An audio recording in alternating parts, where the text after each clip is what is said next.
വയനാട് ദുരന്തത്തിന് ശേഷം അടിയന്തരമായി രക്ഷാപ്രവർത്തനത്തിയ സൈന്യവും വെള്ളപ്പാച്ചിൽ ഒറ്റപ്പെട്ടുപോയവരെ രക്ഷിക്കാൻ സൈന്യം തീർത്ത ബെയിലി പാലവും മലയാളികൾക്കൊരിക്കലും മറക്കാൻ കഴിയുന്നതല്ല. ഈ പാലമില്ലായിരുന്നുവെങ്കിൽ രക്ഷാപ്രവർത്തനം ദുഷ്കരമാകുമായിരുന്നു.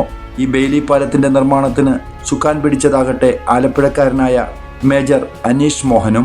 ഇന്ത്യയിലെ തന്നെ അറിയപ്പെടുന്ന ഒരു പൊതുമേഖലാ സ്ഥാപനത്തിൽ മെച്ചപ്പെട്ട ശമ്പളത്തിൽ എഞ്ചിനീയറായിരുന്നു ഇദ്ദേഹം. രാജ്യത്തെ സേവിക്കണമെന്നായിരുന്നു ഇദ്ദേഹത്തിന്റെ ആഗ്രഹം. അതുകൊണ്ട് തന്നെയാണ് ആ ജോലി ഉപേക്ഷിച്ച് സൈന്യത്തിൽ ചേർന്നത്. സൈന്യത്തിൽ എഞ്ചിനീയറിംഗ് വിഭാഗത്തിലാണ് ഈ മേജർ ജോലി ചെയ്യുന്നത്. പെട്ടെന്നുണ്ടായ വയനാട് ദുരന്ത വാർത്തയറിഞ്ഞ് ആദ്യമെത്തിയ സൈന്യത്തിന്റെ തലവനും അനീഷ് മോഹനായിരുന്നു. ദുരന്തത്തിന്റെ തൊട്ടടുത്ത ദിവസം മകൻ വയനാട്ടിലെത്തിയതറിഞ്ഞ് വളരെ സന്തോഷം തോന്നിയെങ്കിലും ഓരോ ദിവസത്തെയും വാർത്തകൾ കാണുന്നത് ഞെട്ടലോടെയായിരുന്നു.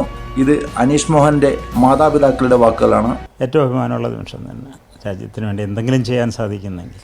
പക്ഷേ അവിടെ പോകുമ്പം പറഞ്ഞിരുന്നു, ഞാൻ അങ്ങോട്ട് പോകണം വെച്ചാൽ ഞാൻ അങ്ങോട്ട് വിളിച്ചോളാം എന്ന് പറഞ്ഞു. 2 ദിവസം ടിവിയുടെ മുമ്പിൽ തന്നെ ആയിരുന്നു.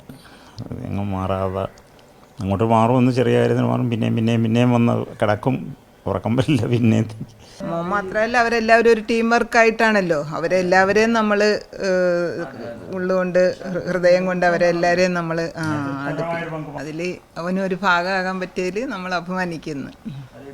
ആലപ്പുഴ കാളാത്ത് വാർഡിലാണ് അനീഷ് മോഹൻ എന്ന ഈ മേജർ താമസിക്കുന്നത്. പിതാവ് മോഹനാകട്ടെ വർഷങ്ങൾ നീണ്ട സേവനത്തിന് ശേഷം നഗരസഭയിലെ സൂപ്രണ്ടായാണ് പിരിഞ്ഞത്. ബെയിലി പാലത്തിന്റെ നിർമ്മാണത്തിന്റെ പൂർണ്ണ ചുമതലയും ആലപ്പുഴക്കാരനായിരുന്നു. ബെയിലി പാലം ജില്ലാ ഭരണകൂടത്തിന് കൈമാറിയതോടെ തിരിച്ച് അനീഷ് മോഹന്റെ സൈന്യത്തിന്റെ ആസ്ഥാനമായ ബാംഗ്ലൂരിലേക്കാണ് ഇനി അനീഷിന്റെ മടക്കം. ഓണത്തിന് നാട്ടിൽ വരണമെന്നാണ് ആഗ്രഹമെന്നും അനീഷ് പറഞ്ഞു. ഷാജഹാൻ, കൈരളി ന്യൂസ്, ആലപ്പുഴ.